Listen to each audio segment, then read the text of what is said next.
Welcome to Dose of Social, your recipe for social media success. I'm Lindsay Mauk, I'm Kayla Pearlstein. and this is Dose of Dose of Social. social. Woo woo. All right, today we have a very special guest, Kylie Wade of Organizing for Life. Thanks so much for joining us today, Kylie. Yeah, thank you for having me.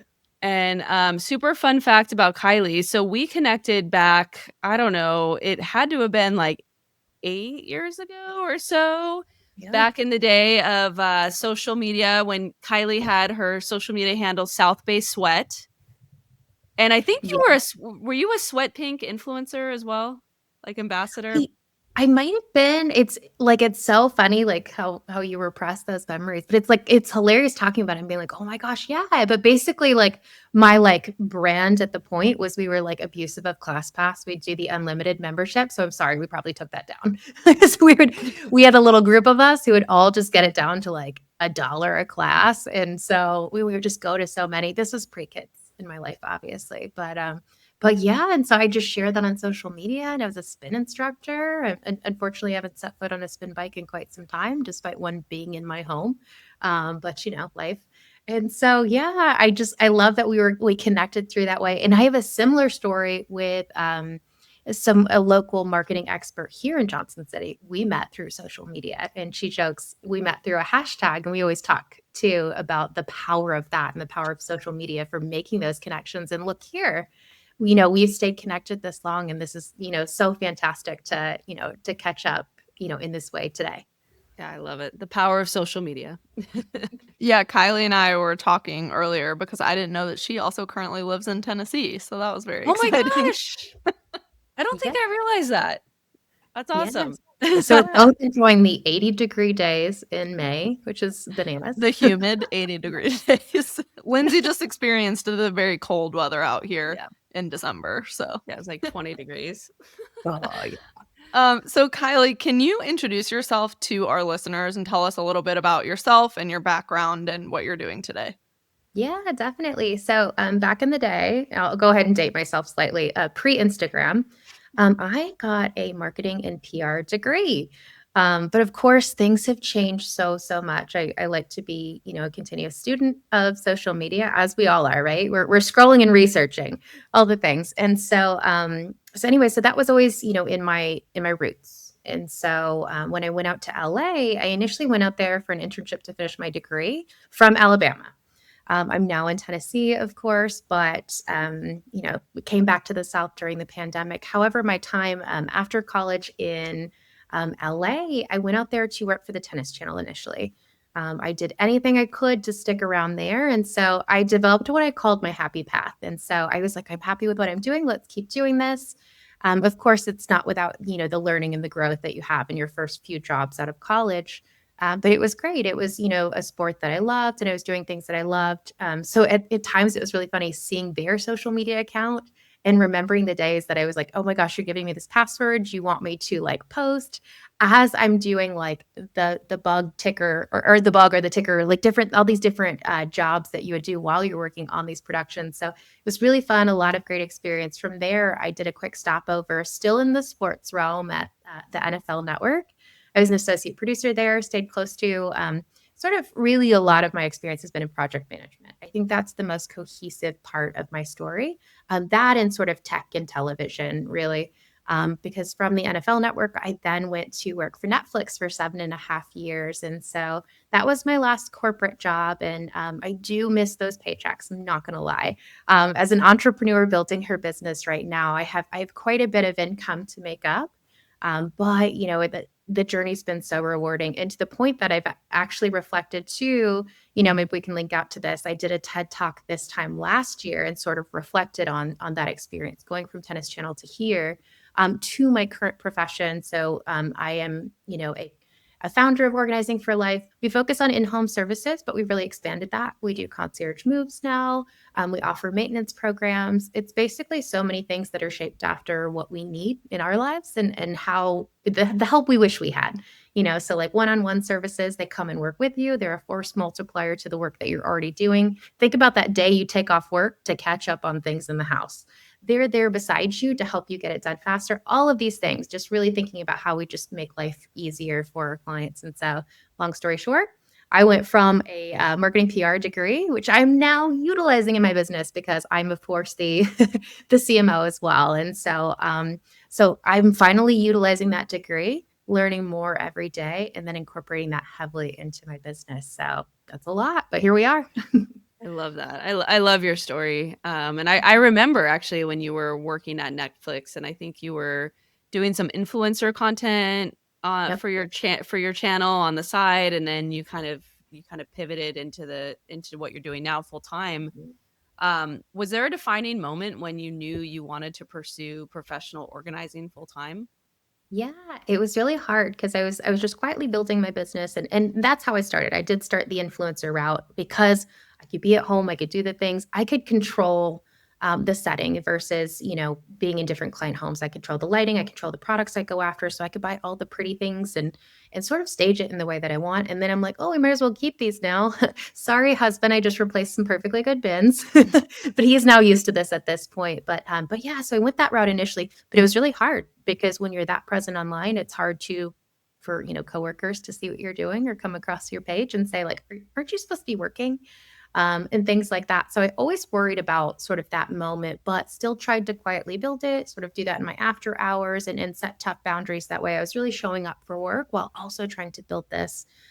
It also was very low stakes at that point. There was no pressure because the income was flowing. So I thought that was a really great way to look at that side hustle is take the pressure off of yourself because you're paying the bills. And so that took the timelines away. I'm, of course, ADHD, a little OCD, all the things that, make me a good organizer and, good at being crazy with tasks and accomplishing many things and crazy timelines. But yeah, and so, that work and that sort of pivotal transition, I really think happened when there was a lot of layoffs in tech. It's very volatile.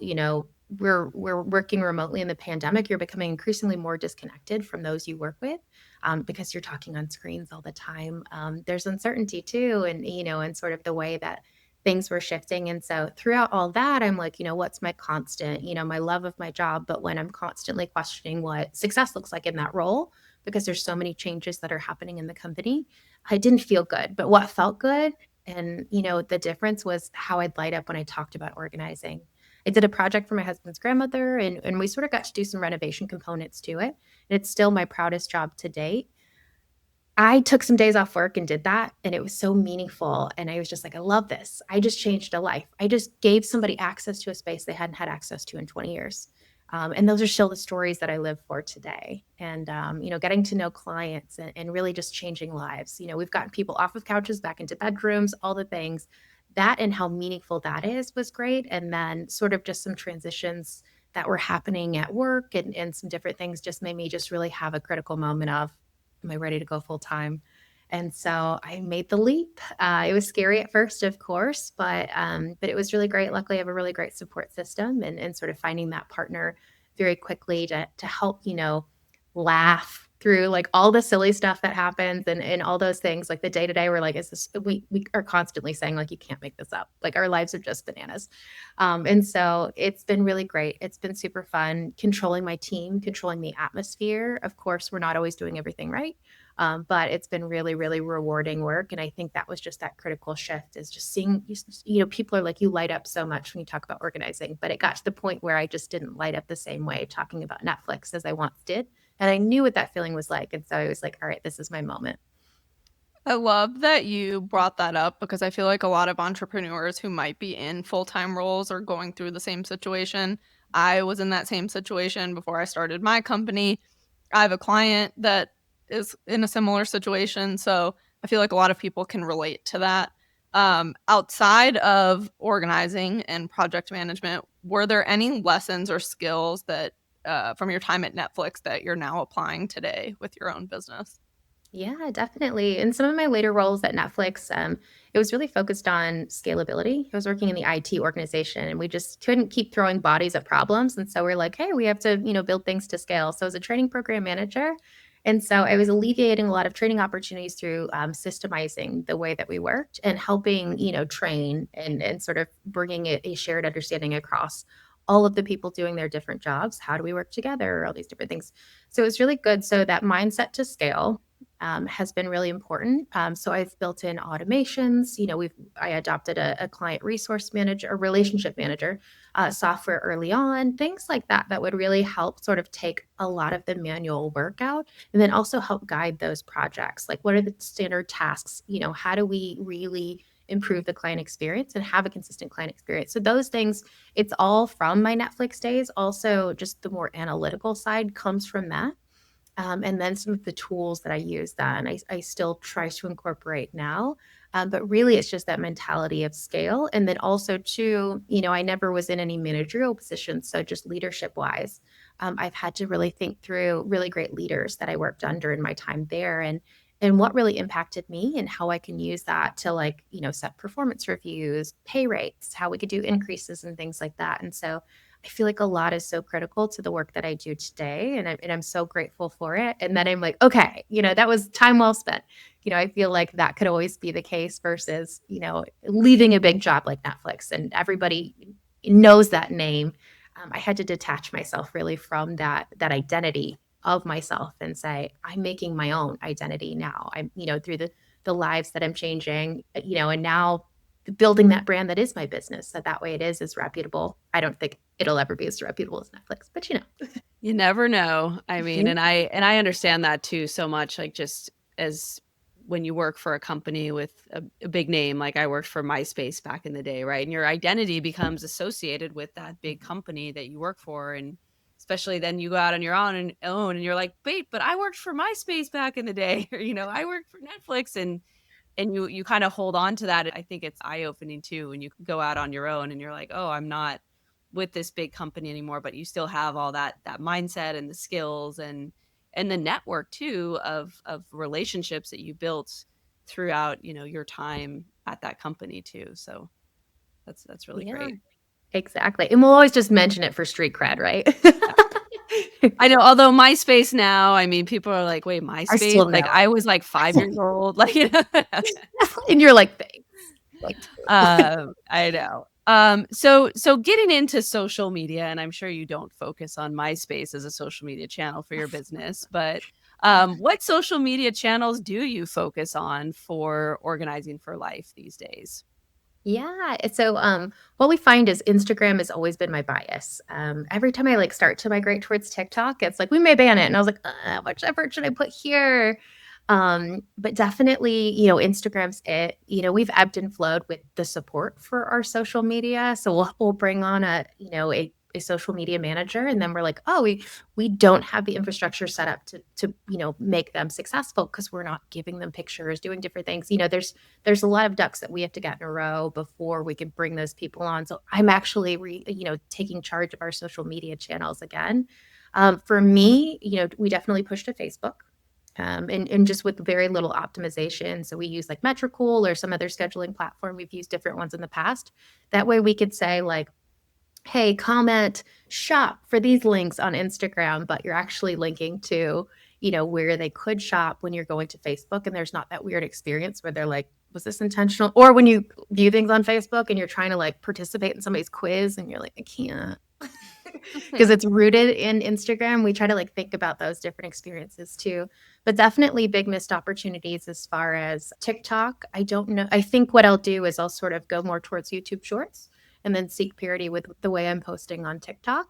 And then from there, as we build out our blog and our marketing efforts, I'd love to push more towards Pinterest and drive more traffic to our website through that. Because really, that's the pretty pictures, that's the afters they're looking for. They want the tools to do those things. And so you're saying like, here's the bins I used, different things like that. So really Instagram heavy, but missed opportunities. Long term, I'd love to pursue more, but at the right time, because I've been the master of none many times in my life where I'm trying to do too much too fast. And so really, working on one platform and then going from there. What role would you say that social media plays in growing your business? Yeah, so initially when I was on my own and I was in those influencer days, that was my main source of leads. People would just sort of see the before and afters on there, and they could say, okay, that after looks like me, and I need, or I mean that before looks like me, and I need that after. So they'd reach out that way. It still is a great lead generation tool for us, but we're also finding Google's great too. So Google Business is also something I'm incorporating and sort of posting there. And so the way we incorporate it in our social strategy is to say, okay, when we post before and afters, they also go to the Google Business profile and things like that, because that's such a great way to say, am I posting consistently? Am I checking all the boxes for my business? But you can just align it with like a content type. So that's what we're doing there. Yeah, that's great to repurpose it to Google and see where those leads are coming from. Because yeah, they come from everywhere, and that's good that you're growing too, and you're not just getting them on Instagram, that you're getting them from other spaces as well. Yeah. And in a space like home organizing, for example, I mean, it's obviously content like that is so aspirational and it performs really well on platforms like Instagram. How do you balance authenticity with the aesthetic demand of a platform like Instagram? Because I mean, sometimes it's like you could see this beautiful space and you're like, yeah, yeah, that's beautiful, but it's not functional. You know what I mean? Like that's Yeah. gonna be messy in 2 seconds. Exactly. Yes, it's so true. And that's one of sort of the misconceptions, right? Is like, oh, that's not real life. Nobody lives there. And so I love to show the life behind it. So how I balance that authenticity is I lead with the after pictures. And so it is kind of like burying the lead, right? If you had the before picture, I need to like beta test this at some point. So I lead with the after picture, and then you sort of scroll through to see that transformation. We try to sort of match those same angles and stuff, but that way the feed aesthetic sort of overall looks really great. I also try to use a consistent filter that way, and it's hard. The client homes have different lighting; you can't control it. And then two, we'll use like cover images on our reels and different things like that. And that's our way to sort of balance it. And then, of course, through your content pillars, you likely have different types of content on different days. What we try to do is balance between reels and those sort of infographic or text heavy things. That way it's not like text, text, text, text, or, reel. You have like a reel, a picture, text, and you're sort of working around in that way. That's what's worked for us. Maybe, for those listening who may be interested in, take a look at our page, our Instagram page, follow while you're there, maybe go on a like spree, show us some love. But then also just think about three types of content that you could just go over and over and over. So that's filling out those three boxes. And then you can say it's consistent through the building of that. And maybe you're building on a message. Like sometimes we'll do content themes like this week's closets and different things like that. And just keep trying those different things.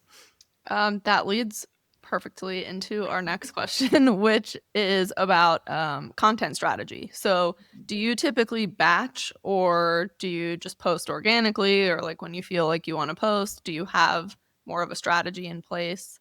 Yeah. So I have so many social media demons. I think so many of us probably do these days, right? Somebody's always just killing it. Or maybe our feed's just like everybody's killing it but me, and sort of there's this imposter syndrome.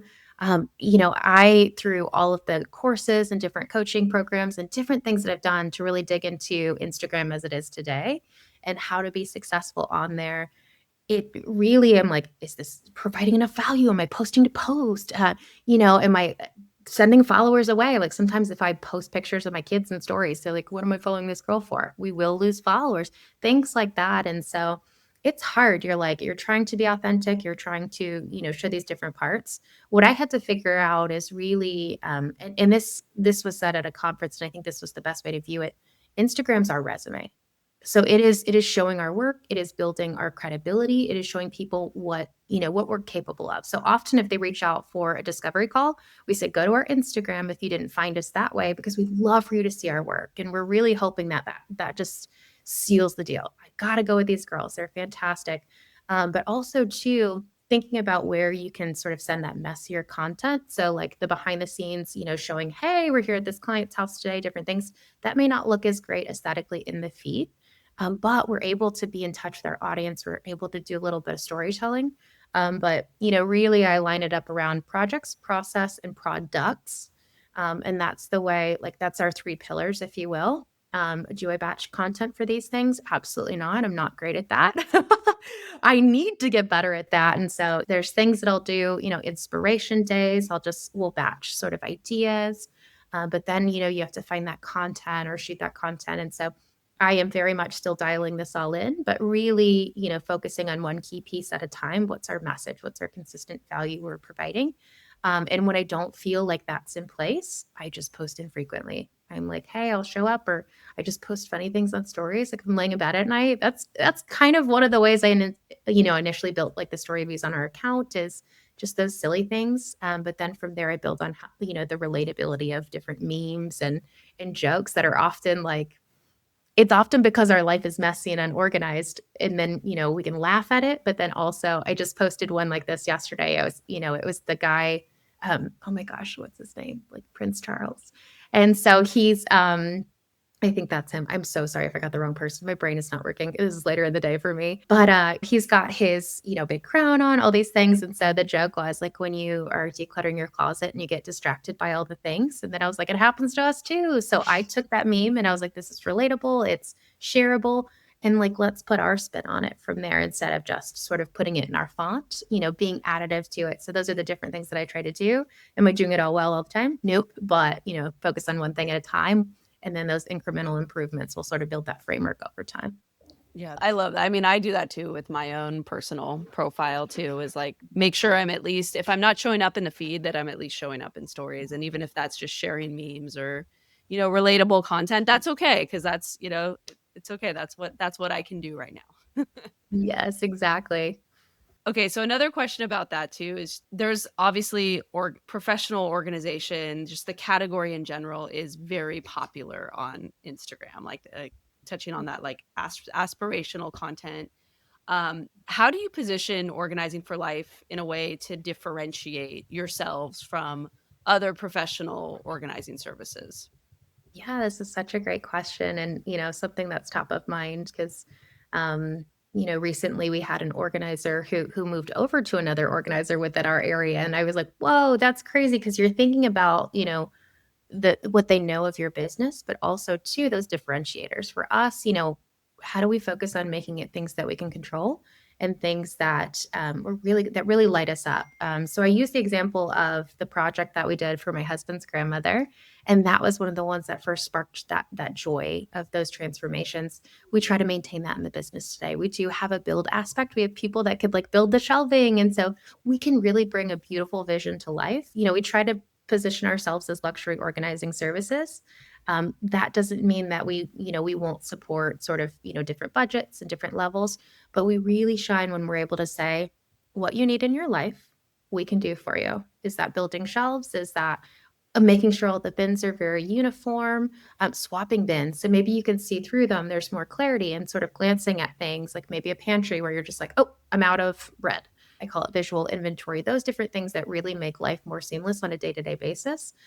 Because really our motto is, we want your home and habits to support your ideal lifestyle. And so we help with that. We help with the systems that would really help say, oh my gosh, like here's how to make school mornings less of a nightmare. I would love for that to be my life next year. We're wrapping up the school year and it is just complete chaos. We're late every single day.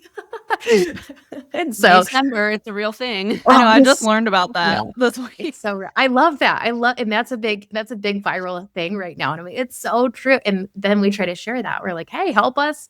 Let us help you, because Lord knows only you can focus on those things, but we can come in and we can help you with so much more. And so those things, that recognition, the experience across our team and being able to walk in someone's house and be like, let me take care of this. Okay, this is part of the room we're working on. No, we're going to help you through this bin. We don't want you to have homework. We know people and we know the impact that we want to make on their lives. And when we leave, we want them to be able to relax and not have like, amount of paperwork to go through if possible. And so things like that, we just really try to use that to set ourselves apart. If you're new in business and doing an exercise, the blue ocean theory is a really good one to just say, it's like, so the blue ocean's like the clear waters, you're there, you've got enough differentiators in your business and these things that you've focused on that make you stand out. So you don't need to be in the red waters of the competition, where it's more like, I guess, like bloodthirsty, trying to compete. And, if we do lose any, people to the competition, this is also a Netflix thing, right? When Disney Plus first came out and I was still at Netflix, they said we can either watch them and let it distract us, or we could focus on what we do best. And so, that blue ocean theory and just sort of mapping and really pouring into those things that make you different. For us, those builds, that luxury service, that understanding. And we're pretty fun, by the way. We love to like joke and have fun with clients and really put them at ease, because it's a very vulnerable thing to like bring people into your home and be like, this is the mess. I'm so nervous, and then we're chopping it. We're just so excited and chomping at the bit, and we're like, let's do this. But we've got to get them comfortable and have them let go of enough things that'll create that space in their life that they're looking for. The blue I've ocean never is a heard good of it. strategy. I love Yeah, it. it's really good. So, and somebody at Netflix initially was like, what makes your, I was building support teams at the time. He's like, what makes your support team stand out? Or, what we're offering, or no, it was when I was doing a training program. It's like, what makes it stand out and that was so hard to think about, in the way today in my business, I can certainly sort of identify those different things. And so, it was really good. And just thinking back on that moment of, oh, I really struggled with this before, but now here it comes full circle. So that's just another example of that corporate life, just feeding into entrepreneurial endeavors and success. Mm-hmm. Yeah, that's great. I also think that just being based in Tennessee, right? Like location, you can play location to your advantage too as a professional organizer, because not everyone on Instagram is going to be able to go visit a client in Tennessee or within a certain mile radius. So, do you take local based hashtags or locations into account in your engagement strategy? We do. Some of them are a little oversaturated. I kind of wish it would like wipe them out here and there. And then when they did the grid, or no, when they removed like the hashtag search or changed it, it was so ugh, because I love using that, especially for inspiration across other organizers. I'm working on a pantry and I was like, I want something different. I want to go hashtag pantry and search all of them and not just see like the top 10. Things like that. I think it's a little bit of a bummer. And if y'all have any tips on like the right way to search, I think that would be really cool. Otherwise, it just throws us back to Pinterest, right? Which is once again a missed opportunity for me, right? Because you have that great search engine, versus trying to just sort of insert those keywords into your content. But yeah, I've gone in circles now, so I forget. I forget where we started with this. Well, yeah. So basically, you are doing engagement Yes. on a local level. Awesome. Yes, we are. But we love to travel. If our Instagram content really sells someone and they're like, it's them. They are my girls. We will happily travel, especially if you have a Container Store in town. Like, oh my gosh, it's like Christmas. It's so great. Have Container Store, will travel. Yes, exactly. Have I you love ever that. shared like a messy moment, a before and after, or something from behind the scenes that got just a crazy amount of engagement and it kind of surprised you? Yes, I think the best example I have of this is we had this client who's like so amazing. She's like family. We were working through her home, and she like pretty much when we pretty had gone through the whole house, she's like, I have this storage unit too. So we cleaned enough areas to where we could bring things out of the storage unit, but then also, of course, do that edit. There were some things where it is intentional, maybe that cost, for some people, and this changed my stance on it like greatly, right? For a while, I was like, get rid of your storage unit. But, in terms of the current housing market and prices, especially, oh my gosh, especially in LA, those things like a storage unit may be, just sort of some extra square footage on your home if it's very intentional, like your Christmas storage, your things that you're like, this is very important. So she had the storage unit, I think, for 20 years. So what we did is in the video, one of our girls, Day, she did the calculation to show it on her Apple Watch. And she's like, this is what that cost has been over these years. And so we were able to say, we could take this cost away, but, for some lower cost storage units, maybe that is cheaper than adding onto your house if you're running out of storage for those very impactful items like seasonal items. But anywho, it blew up. It went viral. And some people were so mean. And I was like, it's okay. They're fueling our engagement. And I just go on and be like, cool, thanks. Or just say something, I'm just like, because that's more engagement. And it was just feeding the machine. And it blew up. And we're all like, oh my gosh. So we've had a few go like that viral. We haven't sort of hit that more recently. You just all of a sudden find that secret sauce. You have that great hook. or something that people just want to be jerks about. And you're like, that's okay. We're still getting good views. So that piece of content was really surprising. And so, both like I was defensive for the client because, it is a balance saying like what's okay to post, what are people comfortable with. We do have like rules. We're not going to show like family photos or like welcome to the Wilson house. It's not going to be like in the background, different things like that. We try to be very careful to keep them comfortable. If people could identify their homes by these images and they're really embarrassed about the before, we want to be respectful of that. But it is a fine line because a lot of times too, clients are just like, heck no. And I was like, but let me explain. We do it nicely. So I can't, I wanted to defend her and be like, don't be mean to my client. She was like, sweet and let us show this. But also too, I mean, that one, it was just really surprising in general. Like I forget how many views it had in the end, but over 1 million. I was like, all right. And I am due to repost that soon because that's what you do, right? You see if the hits can keep coming. And so we've got to test it again and say, is this content, is it truly viral content? And then, how do we repeat that?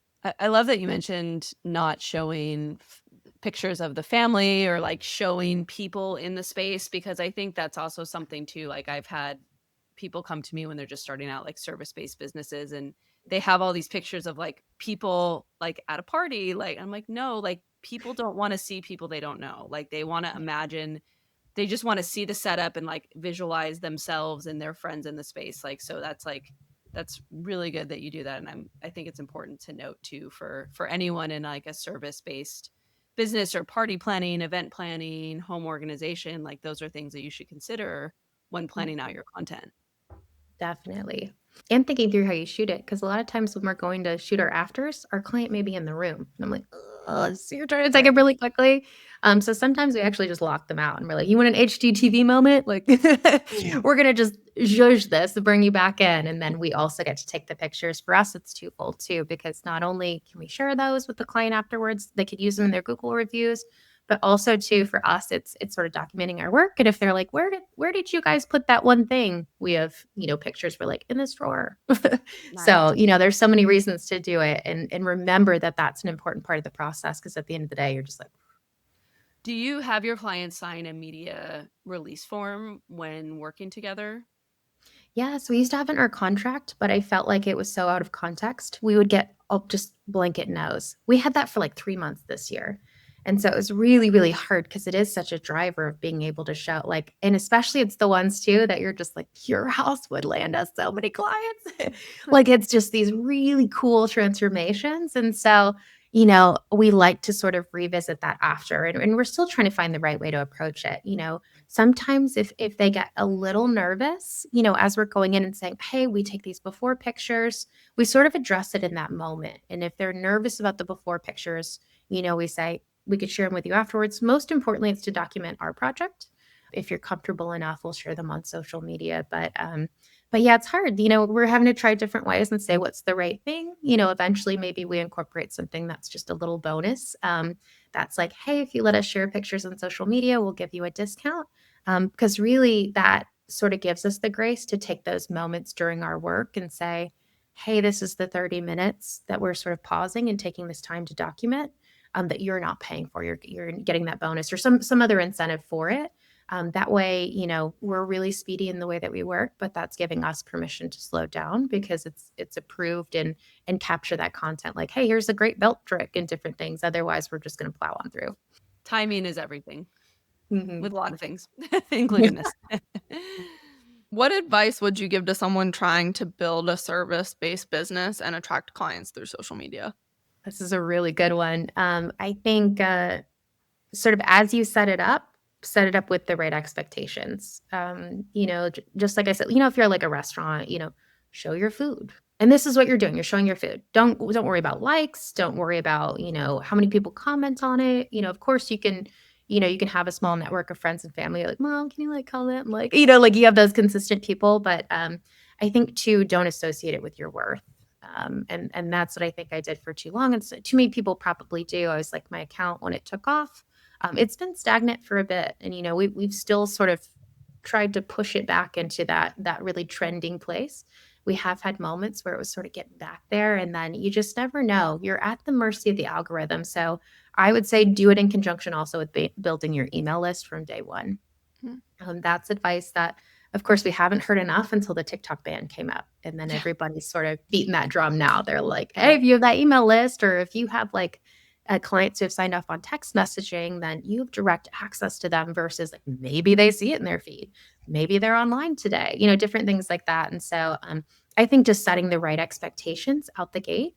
Is it my portfolio? Is it, some sort of like spotlight on our services or people or, different things? Just have that, just be really intentional with it. And as you build those two things together, that email list with your account as you're sort of growing it.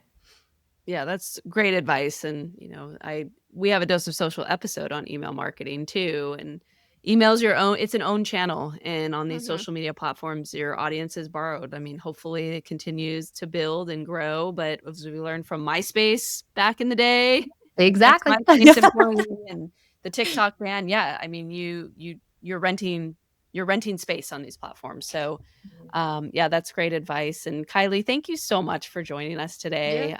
So great to talk to you. And as someone who has watched the evolution of your career on social media, it's very cool. And so many kudos and props to you for what you've built today with organizing for life.